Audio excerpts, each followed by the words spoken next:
Derecho Penal 2.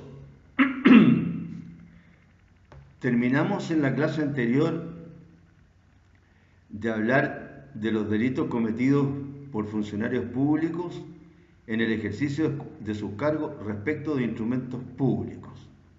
Es decir, como siempre con el Código Penal a la mano, analizamos el artículo 193 del Código del Ramo.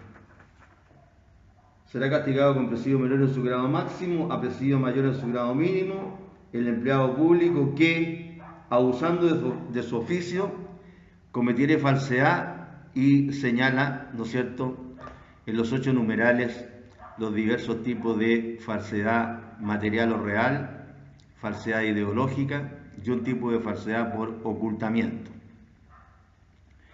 Ya nos referimos a eso, hablamos de la falsedad material o real, que se trataba de forjar un documento falso o de que en un documento verdadero se lo adulterara, falsedad material o real, y el caso contrario, diríamos, de falsedad ideológica, en donde estamos en presencia de un documento aparentemente verdadero, pero en el que las declaraciones que en él están contenidas son falsas.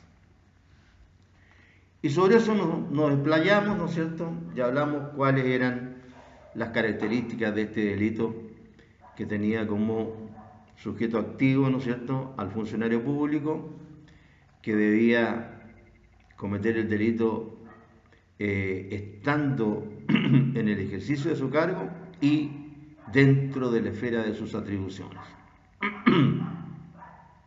Bien, nos corresponde ahora hablar del segundo grupo de estos delitos, la falsificación de documento público cometida por un particular. A ella se refiere el artículo 194.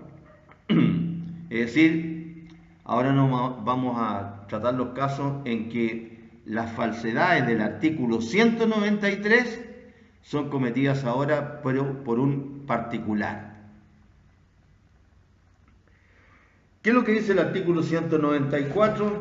Aquí en nuestro código al día, que ustedes lo obtienen, ¿no es cierto?, del sistema, lo pueden fotocopiar. ¿Qué es lo que dice el artículo 194? Dice: el particular que cometiera en documento público o auténtico alguna de las falsedades designadas en el artículo anterior sufrirá la pena de presidio menor en su grado medio a máximo. Es decir, nos damos cuenta de inmediato que la sanción es menor ahora que es el particular el que comete el delito en, como dice la ley, documento público o auténtico. Tiene un grado menos de pena, que es muy importante, porque, ¿no es cierto?, con ese grado menos de pena, si llega la pena a presidio menor, ¿no es cierto?, simple delito, y no termina en el presidio mayor en su grado mínimo, como en el caso del artículo 193 respecto de los funcionarios públicos que cometieren alguno de los delitos enumerados en el artículo 193. Entonces el sujeto activo está claro. La acción, ¿no es cierto?, que se sanciona, el verbo rector, es falsificar. El particular que cometiera en documento público o auténtico alguna de las falsedades, esa es la acción que se castiga, el verbo rector, designada en el artículo anterior. Analizamos cada uno de los numerales, ¿no es cierto?, del 1 al 8, y reitero, vimos los casos de falsedad material, y los casos de falsedad ideológica, y el caso de falsedad por ocultamiento. Y una de las cuestiones interesantes es acá preguntarse si puede un particular cometer todas las falsedades que están señaladas en el artículo 193. Es decir, el particular puede cometer las falsedades materiales o reales y también las ideológicas y también las por ocultamiento. No hay unanimidad en esta materia. pero la doctrina mayoritariamente sostiene que el particular solamente cometería o podría cometer las falsedades materiales, de los numerales 1, 5 y 6 del artículo 193. Es decir, el particular solamente podría contrahacer o fingir letra, firma o rúbrica. 5, alterar las fechas verdaderas. Y 6, haciendo un documento verdadero cualquier alteración o intercalación que varíe su sentido. Esa es la doctrina mayoritaria. Pero esta doctrina mayoritaria sostiene que no podría el particular cometer las falsedades ideológicas, por ejemplo, que también son llamadas falsedades por mentira, de los restantes números del artículo 193, ya que solamente pueden ser cometidas por funcionarios públicos en el ejercicio de sus funciones y dentro de la esfera de sus atribuciones. Ni tampoco podrían cometer los particulares las falsedades o la falsedad por ocultamiento de que da cuenta el artículo 193, número 8, por cuanto se trata acá de falsificación de un documento oficial. Entonces, a menos que el particular tenga la custodia de ese documento oficial, caso en el cual constituiría, si que el particular tiene la custodia de ese documento oficial, constituiría un delito distinto que está específicamente sancionado en el artículo 245. Este artículo 245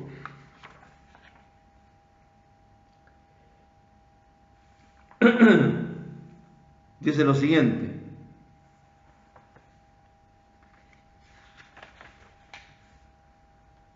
las penas designadas en los 3 artículos anteriores, que se habla de la infidelidad en la custodia de documentos, es decir, aquí estamos en situaciones en las que el particular está a cargo de un documento oficial, entonces en esos casos son aplicables a los particulares encargados accidentalmente del despacho o custodia de documentos o papeles por comisión del gobierno o de los funcionarios a quienes hubieran sido confiados aquellos en razón de su oficio y que dieren el encargo ejerciendo sus atribuciones. Es decir, el funcionario público le dio el encargo al particular en el ejercicio de sus funciones para que custodiara estos documentos oficiales.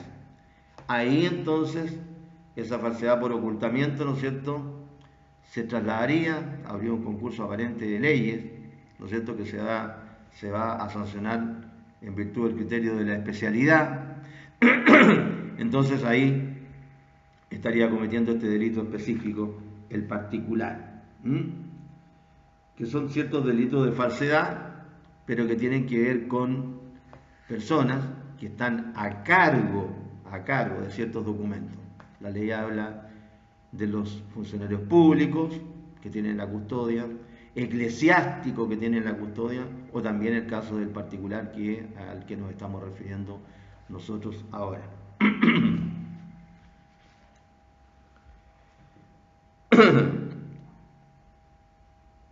En relación con el uso o aprovechamiento de documento público o privado falsificado,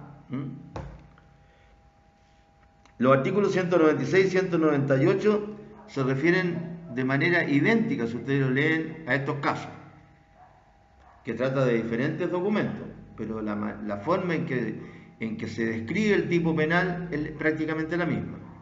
¿Qué dice el 196? El que maliciosamente hiciere uso del instrumento o parte falso será castigado como si fuera autor de la falsedad. ¿Y qué es el 198?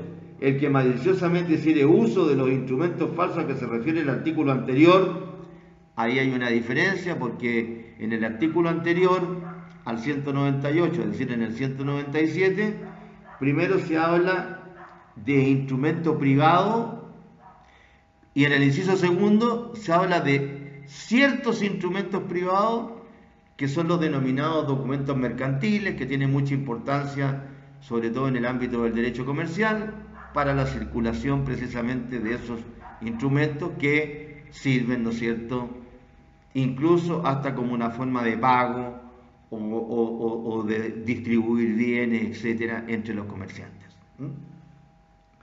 Entonces, si bien es cierto, la redacción es más o menos la misma, pero afectan a diferentes tipos de documentos. Pero en todo caso, cuando se actúa con este dolo específico, es decir, cuando se tiene conocimiento de la falsedad y conociendo de la falsedad se hace uso o aprovechamiento del documento público o privado falso, la ley lo sanciona como si fuera autor de la falsedad. Es decir, no es él el autor de la falsedad, el que usa o se aprovecha. Por eso que la ley está utilizando esta expresión, como lo sanciona como si fuera autor de la falsedad. No es el autor, por eso que lo sanciona como si fuere autor de la falsedad. ¿Y por qué lo sanciona como si fuere autor de la falsedad? Porque destruyéndose la presunción, ¿no es cierto?, de dolo del artículo primero, hay que entrar a probar este conocimiento específico en el sentido de que la persona actuó con conocimiento de la falsedad. No se olviden nunca de esa diferencia de la presunción general de dolo del artículo primero en relación con presunción general de dolo. Las acciones o omisiones se presumen siempre voluntarias, dice el Código en el artículo 1, coma, a no ser que conste lo contrario. En algunos casos esa presunción no existe, como cuando la ley utiliza la expresión con malicia, maliciosamente, a sabiendas, etc., en donde hay que probar que en este caso de falsedad, el que actuó en este uso o aprovechamiento lo hizo con conocimiento de la falsedad. Los artículos 196 y 198 castigan, lo que le acabo de decir, como si fuera autor de una falsificación al que maliciosamente usa o se aprovecha de un instrumento falsificado público o privado respectivamente, porque estamos hablando del 196 y del 198, y el 198 se está refiriendo al 197, que habla de la falsificación de instrumentos privados. Si estamos hablando de usar o aprovecharse de la falsedad de instrumento público, 193, o privado, 197. Ojo con esto, porque a veces se ha preguntado simplemente cuáles son los grupos de falsedades y a veces los alumnos que no tienen clara la materia se equivocan. No existe limitación respecto del uso del documento falso, es decir, se refiere tanto al uso del documento falso propio como respecto de cualquier uso. Como respecto de cualquier uso.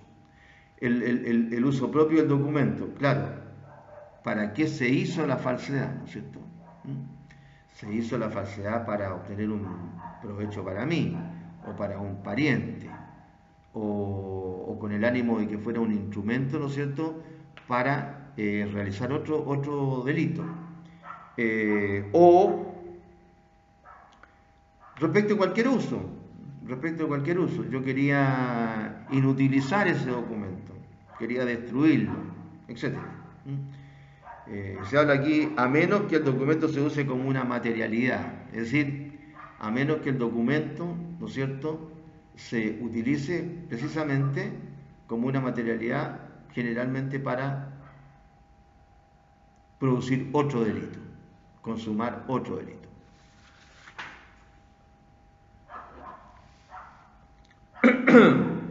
El artículo 196 no requiere que el uso del documento público falso cause un perjuicio, ni que pueda causarlo, ni que tenga la intención de causarlo, ni que tenga un fin de lucro producto de este uso. Basta con la materialidad. Aquí, entre paréntesis, los que tengan los apuntes a la mano, ahí dice delito material. Ahí hay un error de transcripción. Es un delito formal, porque lo dijimos al comienzo, ¿cierto? Que este tipo de delito se consuman por su sola materialidad del verbo rector, de la acción que se castiga. ¿Ah? De la acción que se castiga. Entonces, ni siquiera se requiere que cause perjuicio, ni que pueda causarlo, ni que tenga la intención de causarlo, ni que tenga un fin de lucro producto de este uso. ¿No? Es un delito formal. Pero no es un delito formal de mera actividad. ¿No? No es un delito formal de mera actividad. Requiere que la falsedad conste en el documento. Requiere eso. Bien. Desde ese punto de vista, tiene que haber una materialidad, no es que sea un delito material como oposición a delito formal. Así que corrijan eso, donde dice delito material subrayado, la palabra material no corre. Bien. Sin embargo, el artículo 198 respecto al instrumento privado falso sí exige el perjuicio. Si ustedes se fijan, porque tiende uno a equivocarse acá, en el 196 nos estamos refiriendo a los casos del artículo 193. El que maliciosamente hiciere uso del instrumento parte falso. ¿Ah? El 198 se está refiriendo al 193. El 196, perdón, se está refiriendo al 193. Pero el 198 se está refiriendo al que maliciosamente hiciere uso de los instrumentos falsos a que se refiere el artículo anterior. ¿Sí? El 198 se está refiriendo al 197, que habla de instrumentos privados. Si estamos hablando en un caso de falsificación de instrumento público y en el otro de falsificación de instrumento privado. Ojo con eso. Parece claro ahí cuando uno lo lee, pero después, cuando ya no tenemos el texto a la mano, entonces podríamos equivocarnos. Sin embargo, el artículo 198, estoy repitiendo, respecto al instrumento privado falso, sí exige perjuicio. El 198, porque se está refiriendo a instrumentos privados. Y después instrumentos privados que son, ¿no es cierto?, títulos de crédito, pero son instrumentos privados. Porque se está remitiendo al 197, que es lo que decíamos. Mientras que el 196 se refiere al 193. Ambos tipos contemplan el término maliciosamente, lo que significa obrar a sabiendas de la falsedad. Es decir, con conocimiento de la falsedad. Yo obro sabiendo que el documento es falso, público o privado, como dice el 196 y el 198. Es decir, se requiere dolo específico. Se destruye la presunción general de dolo del artículo 1 y por ende se requiere establecer el dolo, la comprobación del dolo, que es también lo que les acabo de decir.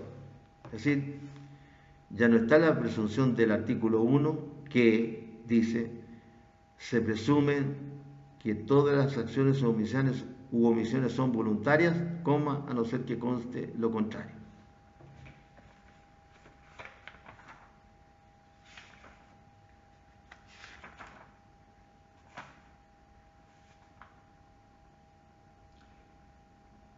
Artículo 1, inciso segundo, las acciones o omisiones penadas por la ley se reputan siempre voluntarias, a no ser que conste lo contrario. Esa es la presunción de dolo que se destruye, y entonces cuando la ley habla con estas expresiones, con conocimiento, con malicia, maliciosamente u otras, entonces hay que entrar a probar este dolo específico. Es decir, en este caso que se tenía conocimiento de la falsedad y no obstante igual se actuó. ¿Por qué se justifica la comprobación de este delito? Nos preguntamos en los antecedentes que les remitimos a ustedes. Porque el autor del uso o aprovechamiento del documento falso no es el mismo autor de la falsedad, también se lo mencioné. Lo cual se desprende de la disposición que tipifica y sanciona la figura, entre comillas, como si fuera autor de la falsedad. Esta expresión la repiten los dos artículos que les estoy comentando. El 196 respecto a los instrumentos públicos y el 198 respecto a los instrumentos privados. En los dos ustedes pueden leer que el que maliciosamente hiciere uso de un instrumento público o privado después falso, será castigado como si fuere autor de la falsedad. Como si fuera autor de la falsedad. No es el autor, por eso que está castigado como si fuere autor de la falsedad. Como en el caso de alguien que no es el papá, pero que ha criado a un niño. No es el papá, pero alguien dice, es como si fuera el papá. Algo así, si ustedes quieren. No es muy bueno el ejemplo, pero para darse una idea. Es decir, se lo tiene como que si fuere en realidad aquello a lo que se está refiriendo. Ahora, ¿qué ocurre en el caso de que el autor del uso o aprovechamiento sea también el mismo autor de la falsedad? Es decir, el que falsificó el documento público o privado es el mismo también, ¿no es cierto?, que lo usa o se aprovecha de él. Seguramente que en muchas ocasiones ocurre. Seguramente que en muchas ocasiones ocurre. No siempre, pero ocurrirá. Algún tipo de documento público normalmente, ¿no es cierto?, en que ¿cómo se llama?, en que incluso se venden para que un particular, ¿no es cierto?, lo utilice. Hay varios numerales ahí en el 193 respecto a los documentos públicos y en el 197 respecto de los documentos privados.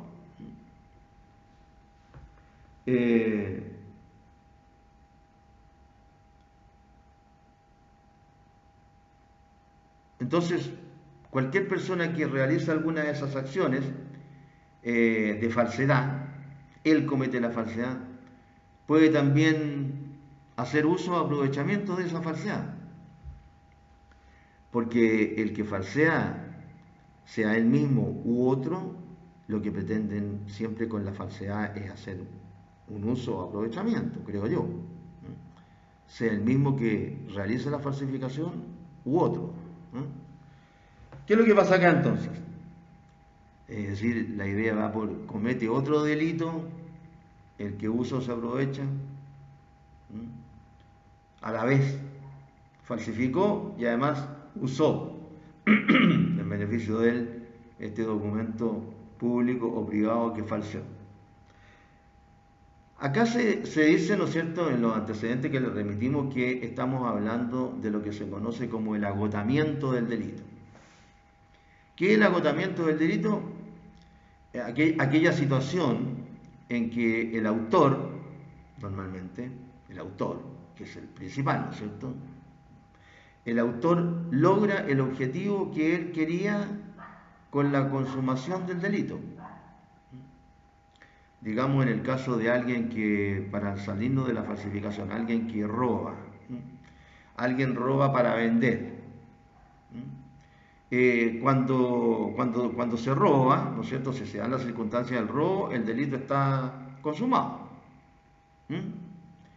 Pero puede que además de eso, el que roba logre su propósito final, que es vender la cosa robada.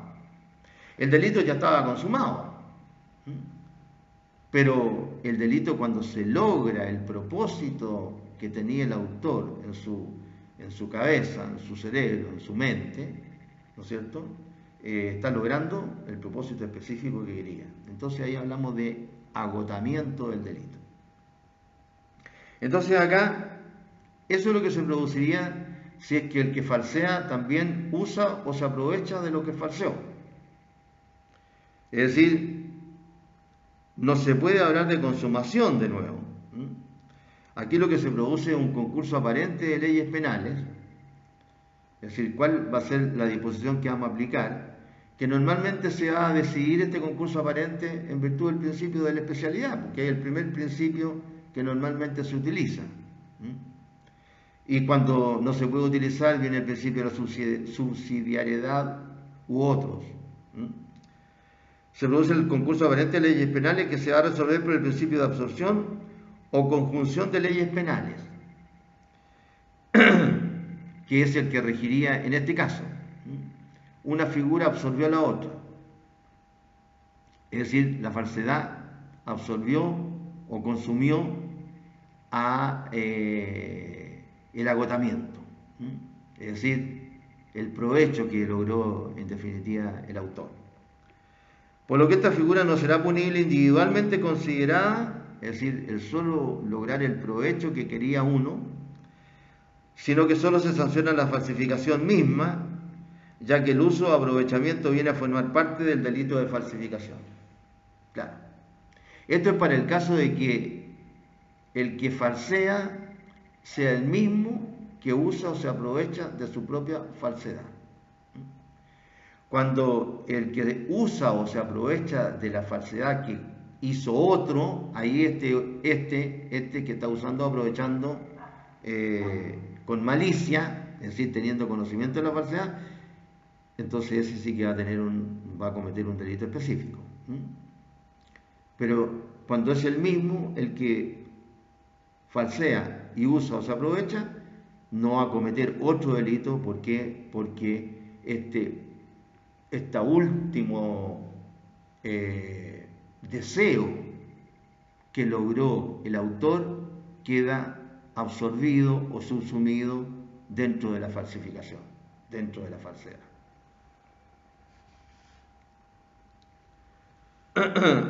Y cuando se habla de que el autor, ¿no es cierto?, use, ¿no es cierto?, de lo falseado, de lo falsificado. ¿Qué se quiere decir con eso?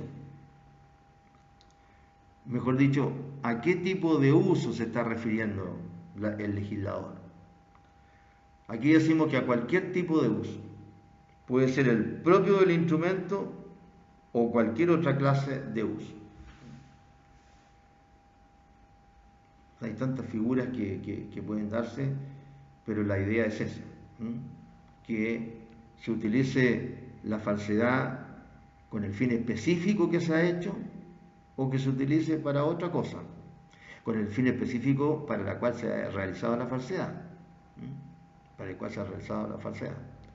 Va a depender de cuál sea, ¿no es cierto?, la voluntad del autor. Bien. Ahora nos vamos a referir a una situación parecida a la que nos teníamos que referir obligadamente al hablar de lo que estamos hablando, y que es como se llama la falsificación ahora del párrafo quinto, que es la falsificación de instrumentos privados. Reitero, estábamos hablando en el del 194 de la falsificación de documento público o auténtico. Así lo dice el 194. El particular que cometiera en documento público auténtico alguna de las falsedades designadas en el artículo anterior, el 193. Los 8 numerales, aunque en realidad sean 7, porque la falsedad por ocultación es bien específica. Y ahora vamos a hablar en el párrafo quinto de la falsificación de instrumentos privados. Entonces aquí ya vamos a hablar de la exigencia de perjuicio del tercero. Artículo 197. ¿Qué nos dice el artículo 197? Tiene 2 incisos este artículo. Nos dice: el que con perjuicio de tercero cometiera en instrumento privado alguna de las falsedades designadas en el artículo 193. El 193 nos señala una serie de circunstancias. Sacando la falsedad por ocultación nos señala al menos 7. Estas falsedades también pueden realizarse en instrumento privado, según el inciso primero, porque el inciso segundo del 197 se refiere a letras de cambio u otros documentos mercantiles, que son instrumentos privados, pero son instrumentos privados específicos. Y tiene mayor pena la falsedad en ese tipo de documentos. el que con perjuicio de tercero cometiera en instrumento privado alguna de las falsedades designadas en el artículo 193. Por ejemplo, hay otro tipo de falsedades. Nosotros vimos en el caso de las estafas que también se pueden falsear otros tipos de documentos públicos o privados, pero son delitos específicos que están dentro de las estafas. Estamos hablando ahora de las falsedades que están en los párrafos cuarto y quinto del título cuarto. Entonces, por ejemplo, con perjuicio de tercero comete en instrumento privado alguna de las falsedades designadas en el artículo 193. Veamos las que no tienen discusión de que pueden cometerlas los particulares. Por ejemplo, contrahaciendo o fingiendo letra, firma o rúbrica. Esa es una falsedad material que puede hacerse por cualquiera en un instrumento privado. Entonces, en ese caso, si se incurre en una hipótesis del número 1 del 193, se va a sancionar de acuerdo con el 193. Si se realiza una acción distinta, que también es de falsedad, también en un documento, también por un particular, pero distinta a esta, se va a sancionar si es alguna de las situaciones de estafa por los casos de estafa documental que están en las estafas o en otras leyes penales especiales.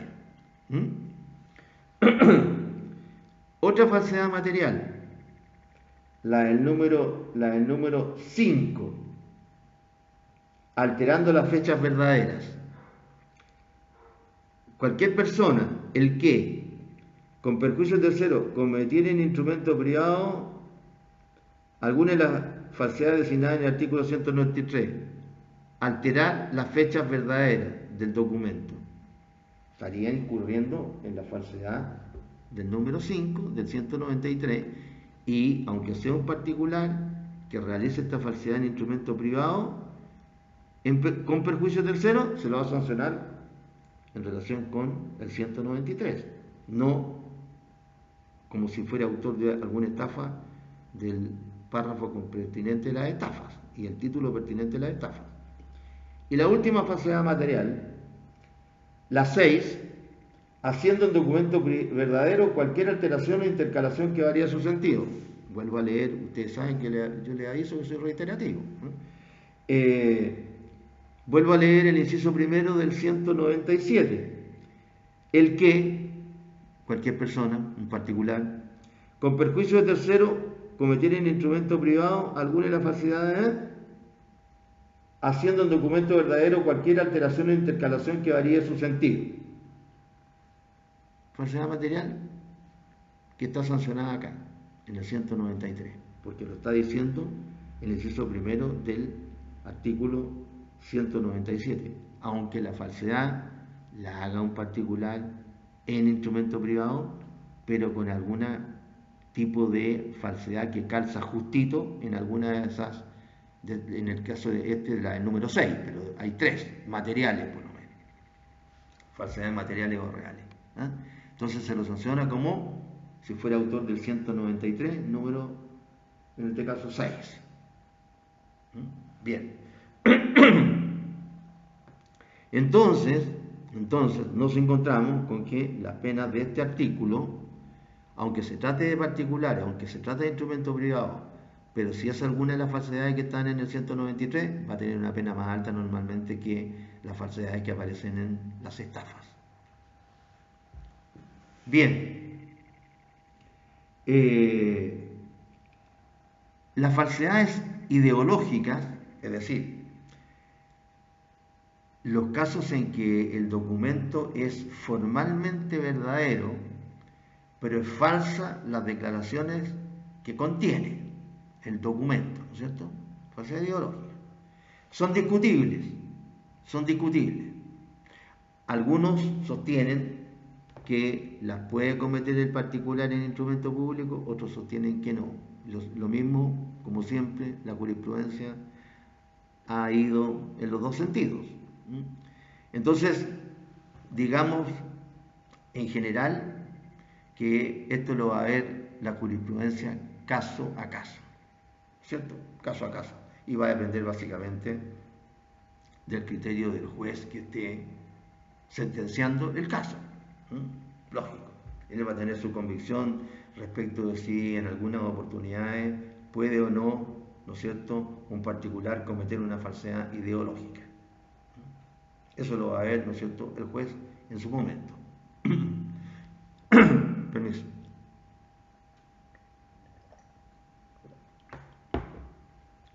Y esta discusión entre, se lo voy a contar al tiro para aclarar las cosas, porque eso es lo importante, antes de hablar de los otros documentos mercantiles. Esto es importante porque después se me puede olvidar, y es bueno que lo tengan en cuenta de antemano. ¿Qué es lo que se discute si un particular puede, en un instrumento privado, y todavía más en un instrumento público, incurrir o inducir a incurrir a un funcionario público en una falsedad ideológica? En una falsedad ideológica. Han habido sentencias en los últimos años al respecto que avalan la tesis incluso de que un privado puede hacer incurrir a un funcionario público, juez, en este caso del ejemplo, en una falsedad ideológica sin querer.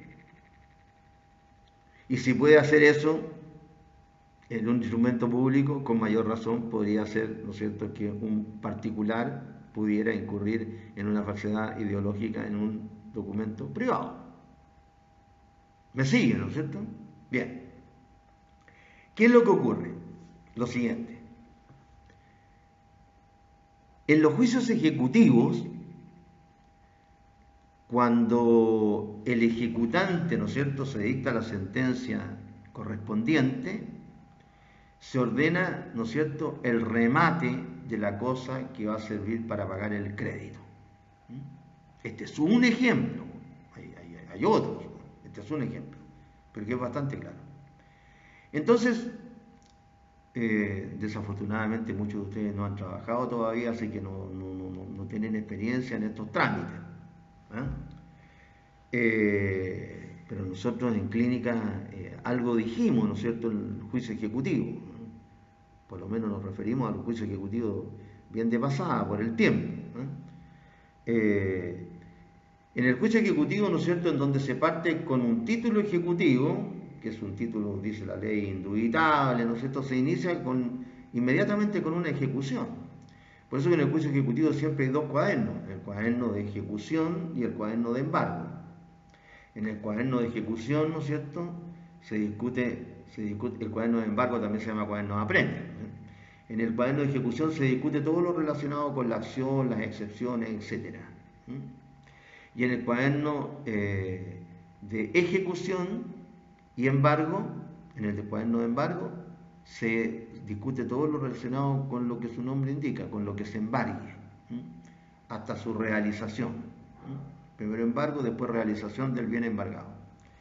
Entonces, llega un momento, se embarga el bien, se inscribe, tratándose de un bien inmueble, se inscribe ¿qué? El embargo, tratándose de un bien inmueble, y llega un momento en que el ejecutante, aquel que ya obtuvo en el juicio, tiene sentencia en su favor, o a lo mejor si la otra parte no puso excepciones, está certificado de que no puso excepciones, que para estos efectos, ¿no es cierto?, significa que puede seguirse adelante con la realización del bien. Entonces el ejecutante tiene que cumplir con un trámite que se denomina bases para el remate. Y entonces el ejecutante presenta un escrito, porque ese procedimiento es escrito, en el que señala las bases para el remate. Básicamente, este escrito significa individualizar perfectamente el bien embargado y que se va a rematar en todo sentido, es decir, dónde está ubicado, qué ¿cómo se llama?, dimensiones tiene, qué superficie tiene, cuáles son sus límites, norte, sur, este, oeste, su cabida o superficie, que es lo mismo, nombre de la persona cuyo nombre está, individualización, etcétera, etcétera. Y después va proponiendo él otras cuestiones. Propone, por ejemplo, el precio del remate. Propone, por ejemplo, cómo se va a pagar el precio del remate. Propone, por ejemplo, quién puede adjudicarse ese bien con cargo al crédito, etcétera. Propone una serie de cosas. Y en esas bases de remate, que es un escrito, como digo, que está introducido en el juicio ejecutivo, en el cuaderno correspondiente, puede este ejecutante incurrir en alguna falsedad. Puede incurrir en alguna falsedad. Por ejemplo, podría adulterar el certificado de avalúo fiscal, por ejemplo. O podría alterar incluso el valor del mercado, si es que, ¿no es cierto?, se coloca el valor del mercado que señala el ejecutante que no corresponde a la realidad. O puede, como se llama, inducir al perito a que se equivoque al hacer el peritaje sobre la tasación del inmueble, etcétera. Se puede incurrir en algún tipo de falsedad, pues si los seres humanos somos no sé si campeones, pero somos buenos para falsear.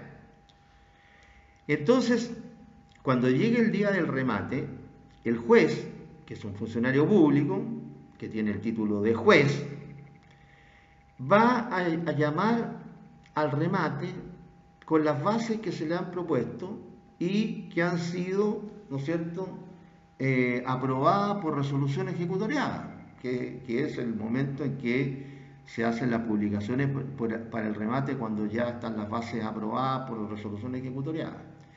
Entonces puede que el ejecutante haya hecho que el juez, ¿no es cierto?, inconscientemente,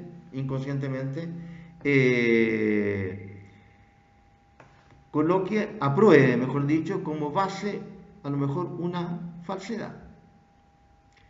Se produce el remate, se produce la adjudicación y a lo mejor, ¿no es cierto?, ahí va una falsedad, porque a lo mejor se alteró el valor real del remate.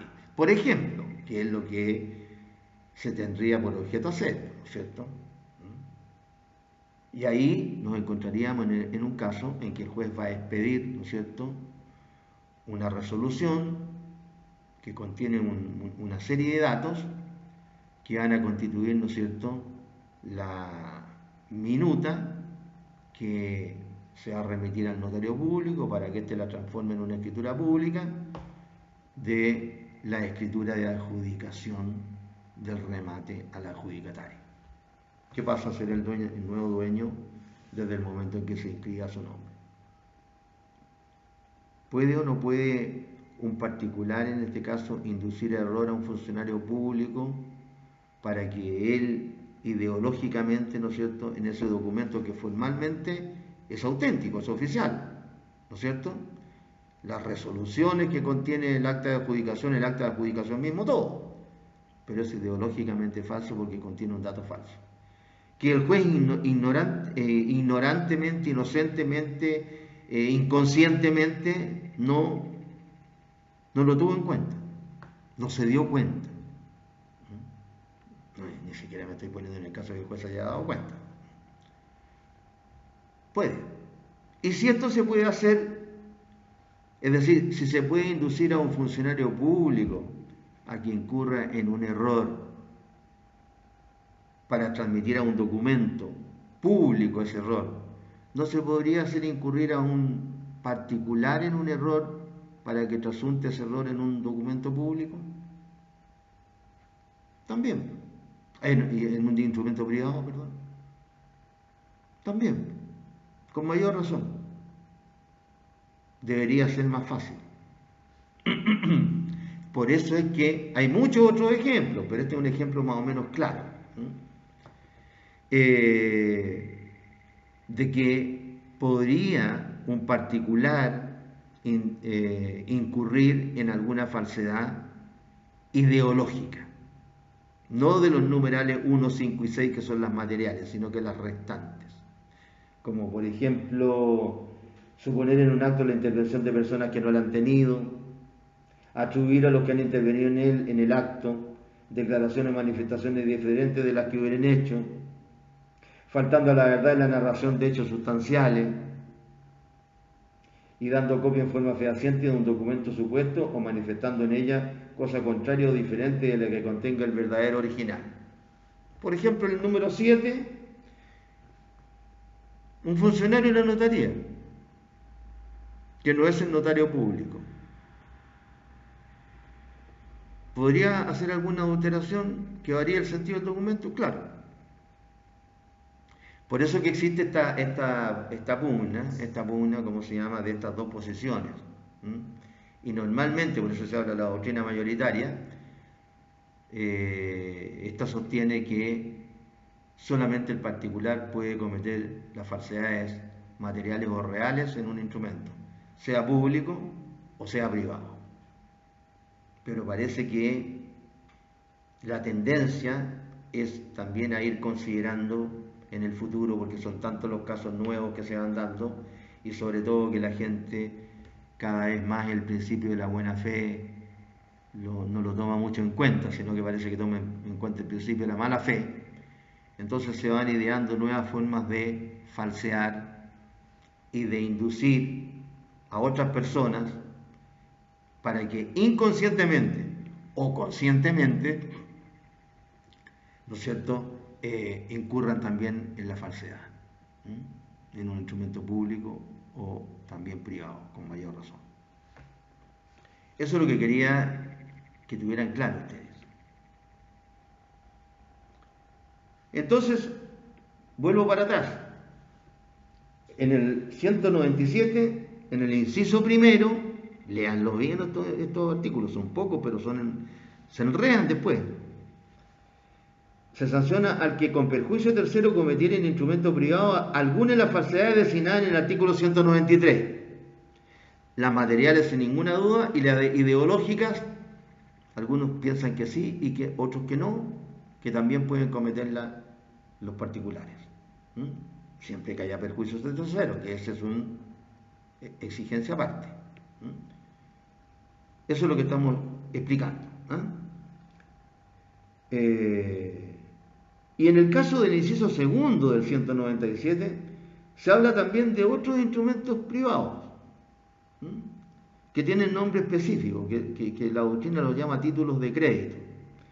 En el inciso segundo del 197 se señala: si tales falsedades, es decir, las del 193, se hubieran cometido en letras de cambio u otra clase de documentos mercantiles, se castigará a los culpables con presidio menor en su grado máximo y multa de tanto a tanto, o solo con la primera de estas penas atendida a las circunstancias. Si se aumenta la pena porque estos documentos, según el parecer del legislador, causarían más daño que la falsedad en un documento privado cualquiera,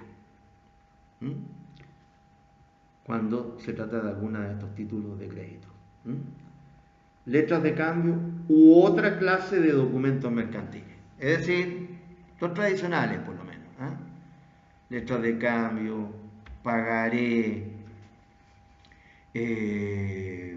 libranzas, etcétera, etcétera.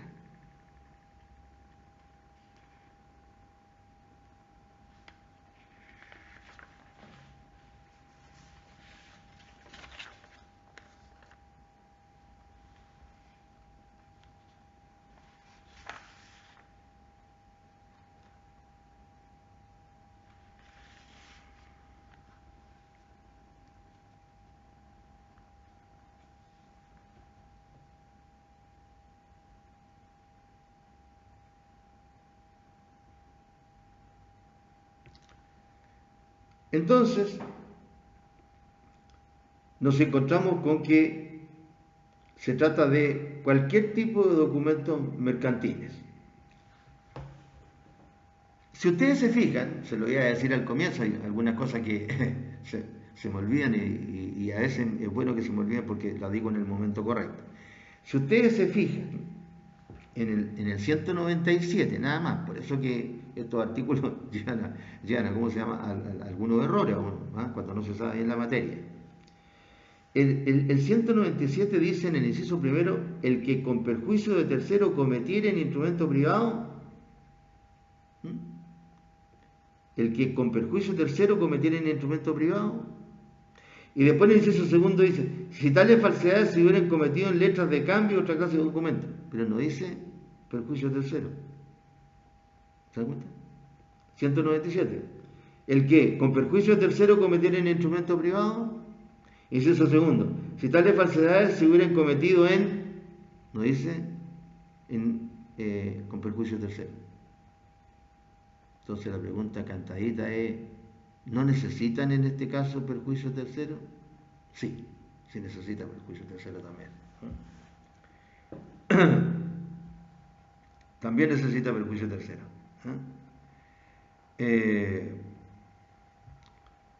Vamos seguramente a volver sobre esto, pero necesitan perjuicio tercero por dos razones.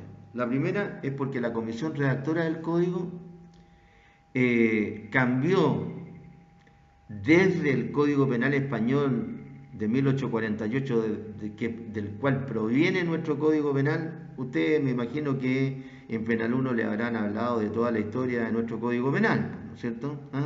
Que originariamente se encargó, ¿no es cierto?, a tener en cuenta, ¿no es cierto?, un Código Penal, pero resultó que la comisión tenía el Código Penal Español, y además de tener el Código Penal Español, tenía el Código Penal Español de Pacheco, ¿no es cierto?, un autor famoso en España de esa época, anotado, ¿sí? Tenía 2 tomos, entonces era más fácil guiarse por el Código Penal Español que por el Código Penal belga, me parece. Entonces, porque no había estos 2 tomitos que analizaban artículo por artículo el código. Entonces,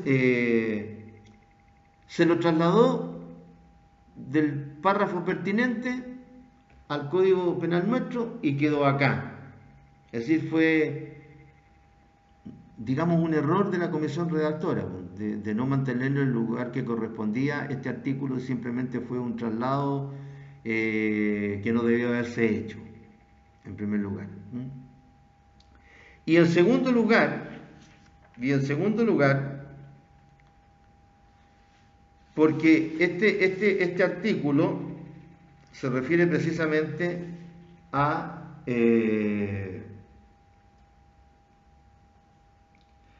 artículo 193 y al artículo, sobre todo, al artículo 197, porque dice: si tales falsedades se hubieran cometido en letra de cambio o otra clase de documentos mercantiles, se castigará a los culpables con prisión y multa con condena mensual o solo con la primera estancia. Si tales falsedades, ¿cuáles falsedades? Las del inciso anterior. El inciso anterior dice: el que con perjuicio de tercero cometiera en instrumento privado alguna de las falsedades designadas en el artículo 193. Y el inciso segundo dice: si tales falsedades, ¿a cuáles tales falsedades se está refiriendo? A las del inciso anterior, que dice: el que con perjuicio de tercero cometiera en instrumento privado alguna de las falsedades designadas en el artículo 193.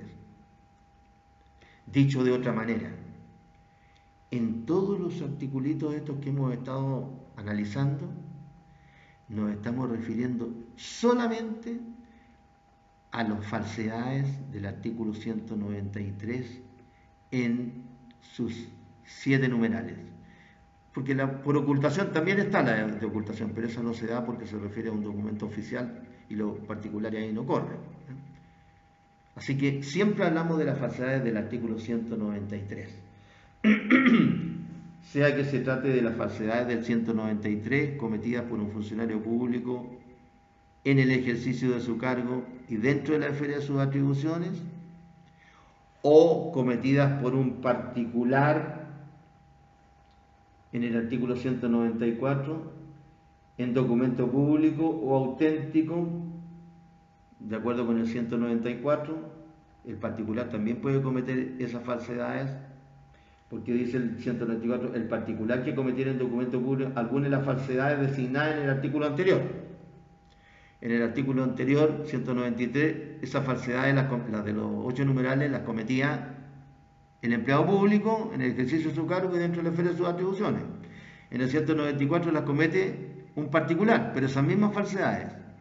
Y en el 197 estamos hablando de falsedades que comete un particular en un instrumento privado y en el inciso segundo en alguno de los títulos de crédito que se señala, pero respecto de los casos del artículo 193. Eso es lo que yo quiero decir. Aquí solamente en estos dos párrafos nos estamos refiriendo a falsedades que están casuísticamente, ¿no es cierto?, detalladas en los numerales del artículo 193. Cualquier otro tipo de falsedad que existen en el código, básicamente en el título, ¿no es cierto?, noveno, que habla sobre los delitos contra la propiedad, y ahí están las estafas, hay otras, pero no son los casos que señala el 193. ¿Queda claro? Bien.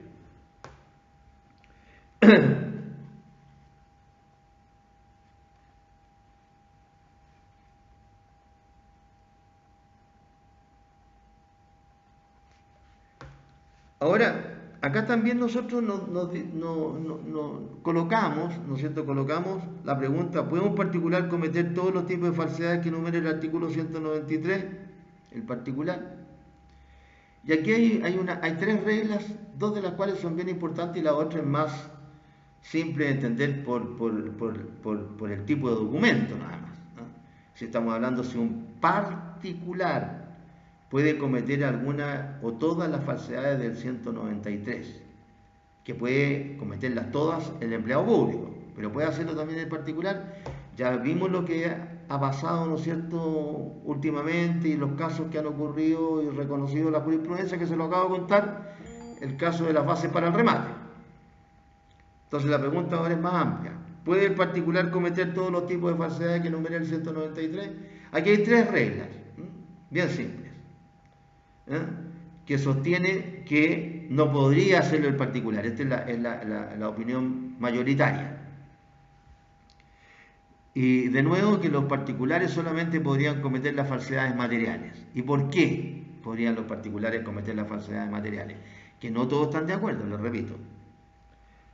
Primera regla, no son susceptibles de aplicación las falsedades ideológicas que pueda cometer un particular, porque quien miente al otorgar un instrumento privado puede hacerlo sin que sea sancionado por ello. Claro, un particular puede mentir en un instrumento privado y puede no tener sanción, claro. ¿Por qué? Porque el particular no está obligado a decir la verdad. ¿Por qué? Por la otra consecuencia, porque el instrumento privado no está obligado a dar fe, solo tiene fe respecto de los que lo otorgan, y mucha menos fe respecto de lo que lo otorgan que un instrumento público. Y no constituye un medio de prueba respecto de ella, porque el documento privado no constituye prueba, no tiene fuerza probatoria por sí mismo, ni hace fe pública. Ustedes supongamos que ustedes venden una propiedad que cuesta, como se llama, según el avalúo fiscal, supongamos que cuesta 100 millones. Y según el avalúo comercial cuesta un poco más, 150. Y ustedes dicen, no, yo me encuentro bonita mi propiedad y la voy a vender en 300 o en 250. Y la publicitan y qué sé yo, y alguien se la compra. Es decir, por ese hecho usted, por el simple hecho de haber puesto ese precio, no tiene sanción penal. ¿Qué es lo que puede hacer el comprador? Si se la compró en 300 y la propiedad tenía los avalúos que digo, el avalúo fiscal 100 y el avalúo comercial 150 y la compró en 300. ¿Qué derecho tiene, por ejemplo, el comprador? Pedir la rescisión del contrato de compraventa por lesión enorme, porque el justo precio pagado es superior a la mitad del justo precio que valía el inmueble. pero sanción penal no. El particular no está obligado a decir la verdad en instrumento privado. Puede mentir. Así lo dice la ley. Salvo en ciertas ocasiones en que el particular sí está obligado a decir la verdad ¿cómo se llama?, en declaraciones que haga él mismo en un documento. Que es el caso contrario. La regla general es que por mentir en instrumento privado, el particular no comete delito penal. Salvo excepción cuando la ley sí precisamente lo castiga, que lo vamos a ver también más adelante. Incluso acá tenemos un ejemplo, que lo vamos a ver en la ley más adelante.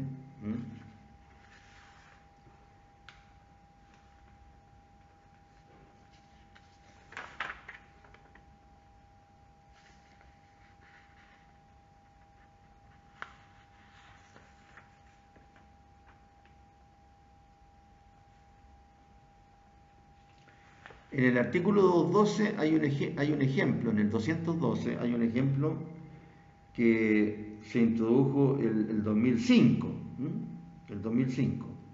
que dice ahora: el que fuera en los casos previstos en los artículos precedentes faltara la verdad en declaración prestada bajo juramento o promesa exigida por ley. En el caso que como digo se introdujo hace relativamente poco tiempo. Artículo 212. Y en los apuntes que nosotros tenemos desde el 2005, habíamos colocado otro ejemplo, seguramente todavía no aparecía este artículo, porque los apuntes son del 2005, empezamos a redactar antes, lógicamente. Ahí se señala otra situación. Disculpen un segundo, por favor. Sí, mijita, estoy haciendo una clase. Sí, dime. Pero es urgente, dime, por amor.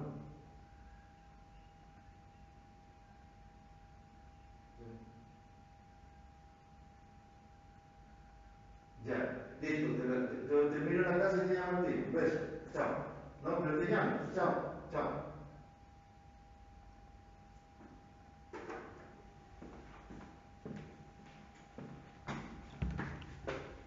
Perdonen una llamada inesperada por teléfono. Acá, como le digo, los antecedentes que les remitimos a ustedes, dice: a veces la mentira sí es sancionada cuando la ley expresamente lo señala, como en el caso de adquisición de una vivienda social, en que se exige declarar bajo juramento que no se posee otro bien inmueble. En esta situación, la mentira consignada en este documento privado sí constituye delito porque así lo señala la ley. Claro. Ahí hay una norma que debe haber sido de las primeras en que se sanciona una declaración hecha por un particular en un instrumento privado por una razón bien objetiva, bien racional, ¿no es cierto? Cuando se trata de entregar vivienda social a los grupos familiares, de lo que se pretende es solucionar el problema habitacional al grupo, ¿no es cierto? Entonces, como las viviendas sociales siempre escasean, el grupo familiar sobre todo tiene que declarar que no tiene una vivienda. Ninguno de los componentes del grupo social que habitan esa vivienda social. Esa es una de las exigencias mínimas que hacía hacer esta declaración. Entonces, si se mentía acerca de eso, ahí se cometía delito penal, porque la ley precisamente así lo sancionaba. Pero ahora tenemos además, como se empezaron como en todo, ¿no es cierto? Si los chilenos, ¿cómo se llama? Tenemos esa facilidad, ¿no es cierto?, para hacer pillería. Bueno, esto debe ser en todas partes, pero nosotros hablamos de nosotros. Para hacer pillería. Entonces, ¿qué es lo que empezó a pasar? Empezó a pasar que mucha gente tenía más de una vivienda social. Entonces, habían algunos que ya tenían más de dos, tenían algunos tres. ¿Y para qué decir si alguno tenía cuatro? Pero por lo menos en algún reportaje yo vi que casos con tres. Entonces, tenían una vivienda social, vivían en ella y vivían de las otras dos viviendas sociales que se le arrendaban a gente pobre, evidentemente. O sea, eran rentistas a las finales, como cualquier platudo que hay que tiene varias propiedades. Entonces, por eso que hay que ir buscando fórmulas de atajar, ¿no es cierto?, la sinvergüenzura. La segunda regla es que no puede haber forjamiento, o sea, no se puede hacer un documento privado imitando otro documento privado, porque los documentos privados no tienen una forma específica. El forjamiento es una imitatio veris, es decir, es una imitación de la verdad. Y como se dice acá, esta imitación de la realidad es una forma verdadera. Y acá no existen formas verdaderas, tratándose del forjamiento, de hacer un instrumento privado, ¿no es cierto? ¿Imitando a qué? A otro instrumento privado. No, pues ahí en un instrumento privado no hay forma específica. Sí, en los bancos, en las instituciones financieras, los instrumentos privados le tratan de dar una apariencia más o menos igual, pero es por otro tipo de razones, ¿no? Por razones prácticas, para que firme, como se llama la persona que normalmente se obliga, además del que lo afianza, y tienen un formulario para que se conozca por los notarios, ¿no es cierto? Esto del banco de tanto y el otro y llega y tienen los logos, pero no se trata de instrumentos privados. Ese mismo instrumento podría hacerse perfectamente de otra manera, con otro tipo de letra, etcétera, etcétera, etcétera. Entonces, no puede haber forjamiento respecto a un documento privado, por esa razón.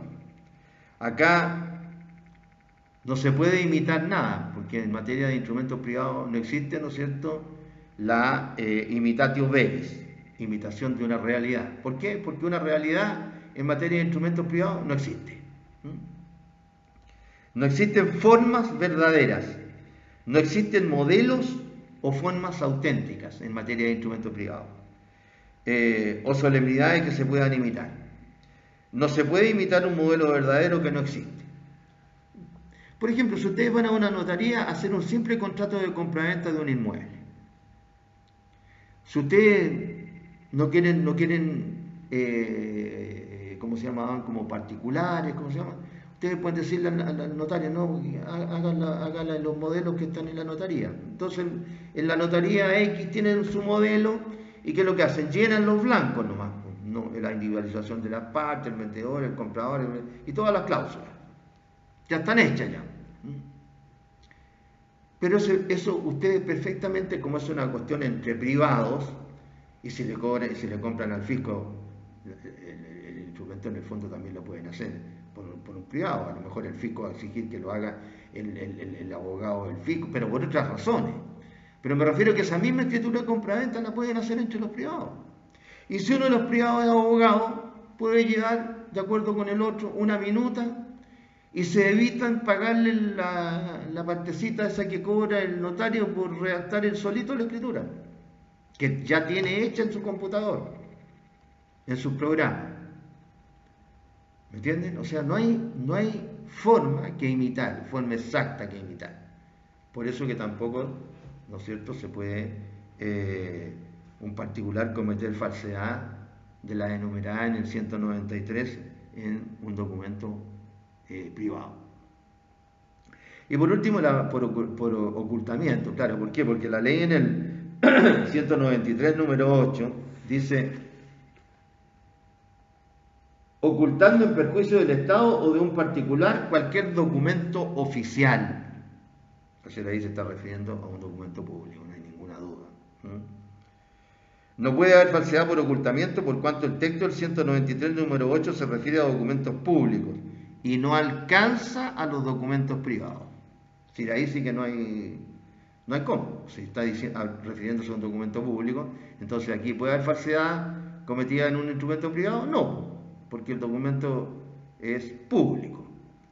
La ocultación de un documento privado aparece sancionado en el artículo 470, número 5. Claro, ahí en ese artículo, en el 470, número 5, que está dentro de las estafas, Ahí, por ejemplo, se sanciona al que destruya, oculte, inutilice, sustraiga, etcétera. Procesos, por ejemplo. ¿Qué procesos? Procesos judiciales, que son todos, además, documentos públicos.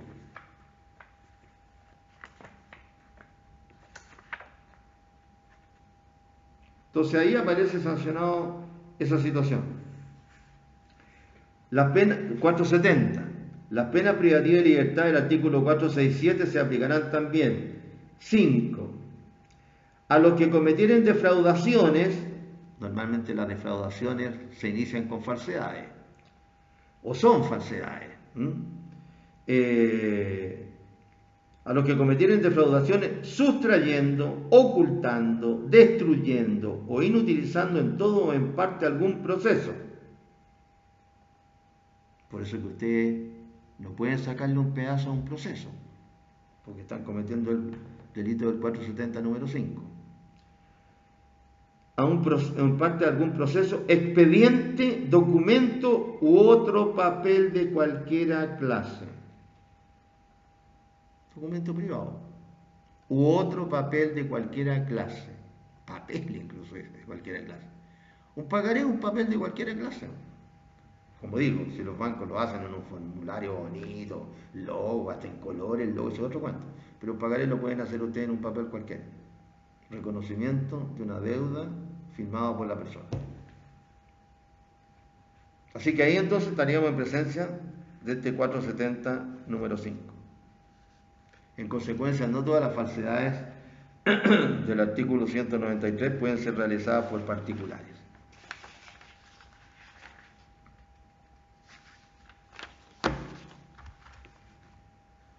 El perjuicio de tercero.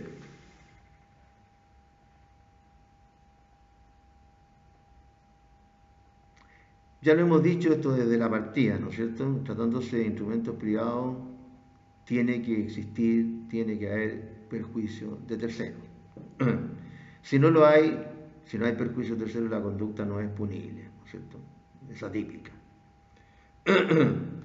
Ahora, ¿qué tipo de perjuicio tiene que ser este perjuicio de tercero? ¿Tiene que ser un perjuicio patrimonial o puede ser moral también? O de otra naturaleza. Hay dos versiones, la Abatú y Echeverry, que son claritos en esta materia. Para la Abatú, el perjuicio del tercero puede ser de orden moral o patrimonial, o ambos. ¿Y por qué razón? Dice la Abatú. Porque la ley no distingue.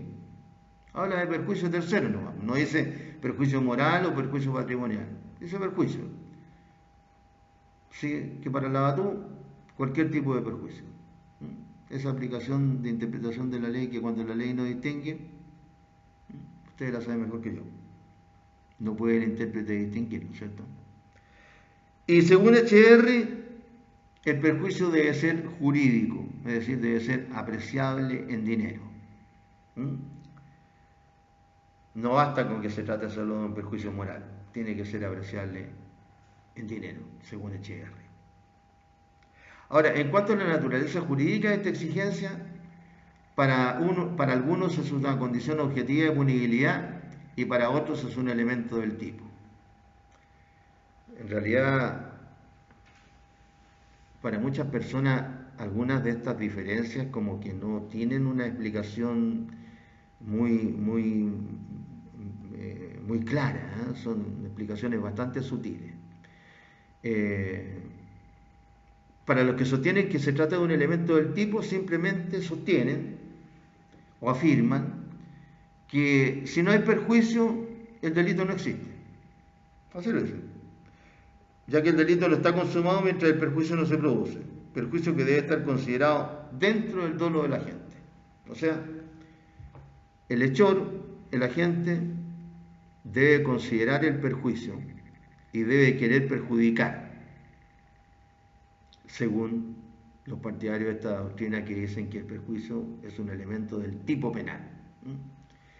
Y para los que consideran que se trata de una condición objetiva de punibilidad, se está refiriendo a que se trata de una circunstancia, ¿no es cierto?, que no tiene que ver con la acción que se sanciona, sino que es alejada de ella, pero que la ley la exige para poder sancionar. Es un elemento, por eso que se llama condición objetiva de punibilidad. La ley la exige, aunque no tenga que ver con el verbo rector, para poder sancionar. Está dicho con otras palabras. Para algunos autores representa una condición objetiva de punibilidad, o sea, una condición indispensable para aplicar la pena, aunque es un elemento ajeno a la acción misma. Es decir, la acción que se sanciona es el verbo rector. Pero, ¿cuál es el verbo rector aquí? Perjudicar. Pero que la ley requiere que concurra para que se pueda sancionar. Y colocamos ahí el ejemplo que se coloca en la doctrina, uno de los ejemplos que es el más simple de entender, que es en el caso del auxilio al suicidio, que lo vamos a estudiar más adelante dentro de uno de los tipos de homicidio, el caso del auxilio al suicidio, en donde la ley exige que el suicidio se lleve a efecto, es decir, que la muerte ocurra para que se pueda sancionar al que auxilia. Es decir, si alguien auxilia a otro para que se suicide, ¿no es cierto?, le pasa la pistola, por ejemplo, y el suicida está muy nervioso y ¡pam!, dispara y todo, pero no se pegue en la cabeza y no se suicida. Entonces, la acción del que auxilió, le pasó la pistola cargada y todo, pero que no sirvió para que se quitara la vida de la persona, ese delito, ¿no es cierto?, es, según esta teoría, una condición objetiva de punibilidad, que no tiene nada que ver con el suicidio, o sea, es consecuencia del suicidio, pero no existe delito si es que no ocurre la muerte del suicida. Bien. Relación entre la falsificación y la estafa. Por lo que he mencionado a través de todas estas explicaciones, pues, desde la clase anterior, de repente hay algunas, no muchas, pero varias falsedades que son constitutivas de estafa. No son constitutivas de algunos de los casos del artículo 193, que son las que hemos visto en estos dos últimos párrafos. ¿Qué ocurre cuando se falsifica un documento privado, se engaña a un tercero y se le causa un perjuicio? En este caso, existe un concurso aparente de leyes penales. No es posible dar a un hecho la doble calificación de falsificación de instrumento privado y de estafa a la vez. Debe encuadrarse la acción punible en uno de los dos tipos punibles con exclusión del otro. Con exclusión del otro. Cuando se explican las estafas, hay dos ideas.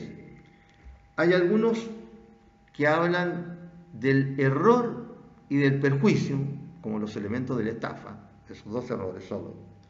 Y hay otros que hablan del error, de nuevo, hay algunos que solo hablan del engaño y el perjuicio, y otros que hablan del engaño que induce al error. Este error induce a una disposición patrimonial del estafado, la que le causa un perjuicio. Ahí está donde se me tocaron las palabras. Engaño y perjuicio, elementos fundamentales. Entonces la cuestión es, en estos casos del artículo 193, o sea, si alguien comete alguna de las falsedades del 193 en un instrumento privado o público que constituye una estafa, ¿se lo va a sancionar en concurso? O sea, que cometió dos delitos. No. La opinión mayoritaria es que no, solo cometería uno. No nos olvidemos que nuestro sistema penal siempre va por ese lado. Nuestro sistema penal utiliza el sistema de la acumulación jurídica siempre. Es decir, siempre se le aplica la pena mayor asignada al delito más grave. No como en los países anglosajones, donde se utiliza el sistema de la acumulación material. En Estados Unidos, si un policía va persiguiendo a una persona, ¿no es cierto?, porque la sorprendió cometiendo un delito flagrante, robo, por ejemplo, la sale persiguiendo, porque el otro sale arrancando, entonces ahí ya estamos hablando de obstrucción a la investigación, porque porque no se detuvo, va arrancando. Si después, como se llama, opone resistencia, ¿no es cierto? Brutalidad no policial, sino que brutalidad del hechor. Y así, sume simi. Entonces, de repente, un puro delito se le aplican 5 penas. 5 penas. Por el sistema de la acumulación material. Ahora, otro cuento es si de acuerdo con la sumatoria de las penas, si son muy graves, las puede cumplir o no, ese es otro cuento. Por eso que uno de repente escucha y dice, pero ¿cómo? Claro, nosotros con la mentalidad de nosotros no entendemos, pero de repente se lo condena a 2 penas de cadena perpetua más 45 años ¿cómo se llama?, de presidio, sin excarcelación. Pero ¿cómo? Si con una pena de presidio perpetuo, ¿cómo va a cumplir la otra presidio perpetuo? Bueno, pero como tiene que quedar asentado en la sentencia. Y a lo mejor, por un presidio perpetuo, el día de mañana, por X razón, le dan el indulto o la amnistía, pero le queda el otro presidio perpetuo, por el otro delito. Y a lo mejor le dan por los dos un indulto y a lo mejor le quedan los 45 años. ¿Me entiendes? Sistema de acumulación acumulación matemática. Y no se cambian esos sistemas.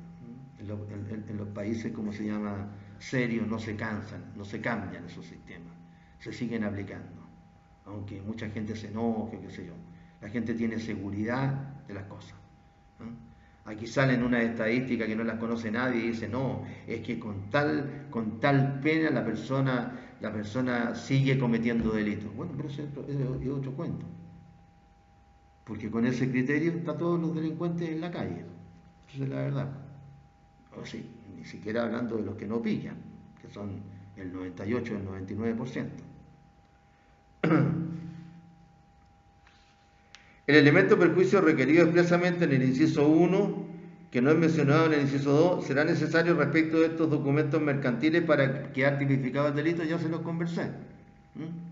Que en el inciso segundo no se decía, ¿no es cierto?, no se hacía alusión al perjuicio.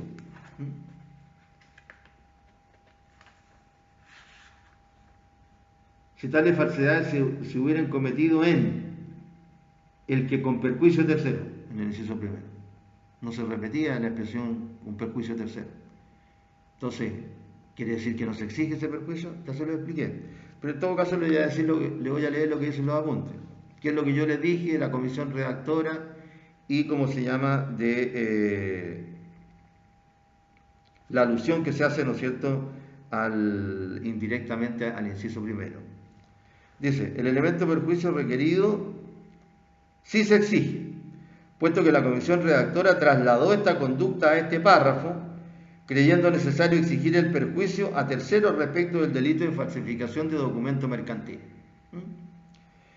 No obstante, no aparece mencionado, aunque implícitamente sí lo está, tal como se desprende de la lectura del inciso segundo, donde mediante la frase si tales falsedades, que es lo que yo le leí, vincula este inciso con el primero, que es el que describe el delito, donde el inciso segundo solo pasa a extender esta tipificación.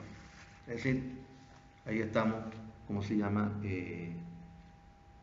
aclarando, como está además en los apuntes, esta parte de la materia.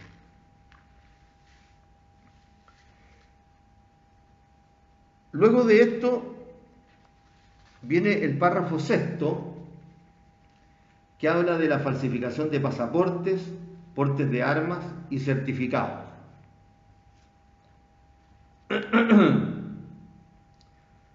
Acá nos vamos a encontrar con un tercer grupo de falsificación documentaria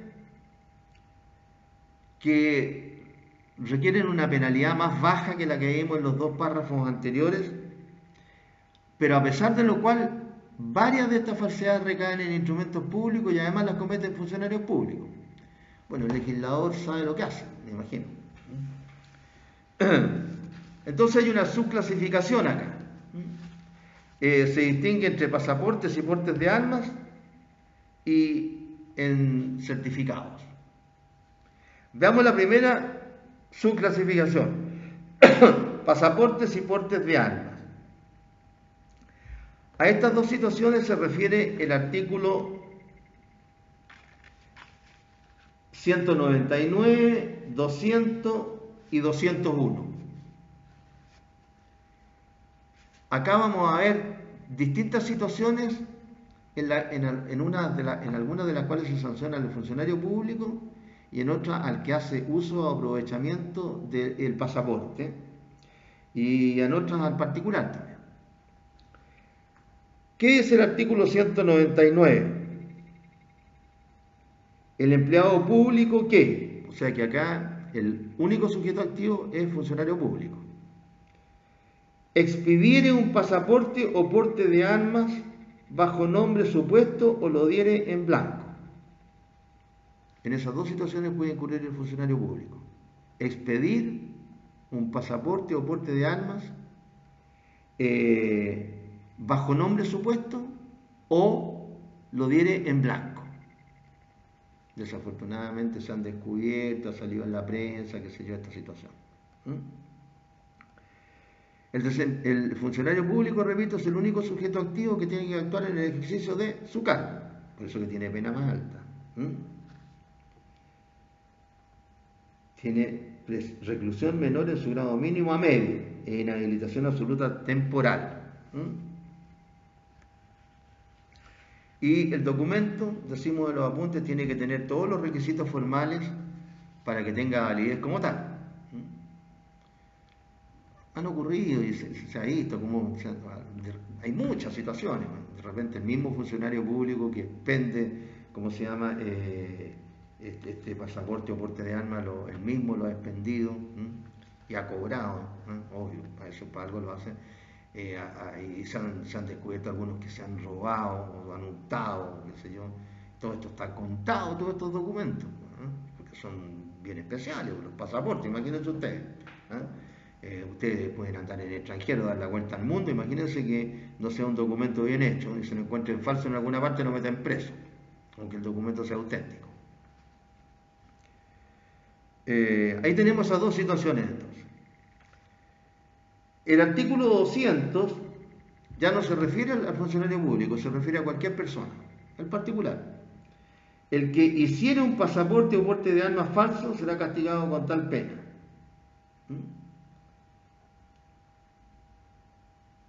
Reclusión menor en su grado medio y multa. Y las mismas penas se impondrán al que en un pasaporte o porte de armas verdadero mudar el nombre de la persona a cuyo favor se haya extendido. Si le cambia el nombre de aquel a cuyo favor se haya extendido. O el de la autoridad que lo expidió o que altere en él alguna otra circunstancia esencial. Alteró el nombre de la persona a cuyo nombre se extendió el documento, o cambió el nombre de la persona que lo extendió, o cambió cualquier circunstancia esencial.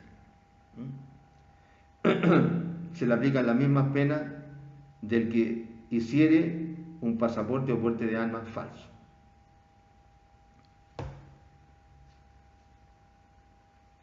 Entonces acá el que es indiferente, ¿no es cierto?, que sea un particular o un funcionario público, los dos pueden cometer este delito. Y la última situación relacionada con los pasaportes o portes de armas es el artículo 201. El que hiciere uso del pasaporte o porte de armas falso, a que se refiere el artículo anterior. La misma pena se impondrá al que hiciere uso de un pasaporte o porte de armas verdadero expedido a favor de otra persona. Aquí se está sancionando al que hace uso del pasaporte o porte de armas falso, ¿no es cierto? Lo hizo otro y este hace uso.